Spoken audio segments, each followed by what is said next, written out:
என்று சொல்லுகின்ற போது இதிலே உன்னுடைய கட்சியில் முஸ்லீம் லீக் சேருகிறது, எடப்பாடியினுடைய கட்சியில் இந்து லீக் சேருகிறது. அங்கே முஸ்லீம் லீக், இங்கே இந்து லீக். ரெண்டுமே மதம் தான். ரெண்டும் மதம் தான். அது நம்ம பொருளாதார கொள்கைகளை பற்றி பேச வேண்டும். இல்ல, இங்க பெரும்பான்மை நாடு முற்றாக சுரண்டப்படுகிறது திமுக ஆட்சியில். சட்டம் ஒழுங்கு இங்கே இல்லை. எந்த நீதிமன்றத்துக்கு நீ கட்டுப்படுவதில்லை. கிரிமினல் குற்றவாளியை மந்திரியாக்குவாய், சிறைச்சாலைக்குள்.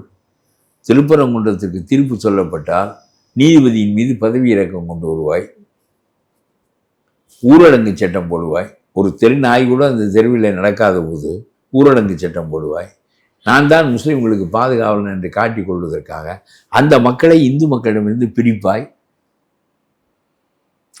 நான் என்ன சொல்லுகிறேன் என்றால், அவர்களே எதிர்பார்க்கவில்லை, முஸ்லீம்களே எதிர்பார்க்கவில்லை. ஊரடங்கு சட்டம் போடுவார் என்றோ நீதிபதியின் மீது பதவி இறக்க தீர்மானம் கொண்டு வருவார் என்றோ எதிர்பார்க்கவில்லை.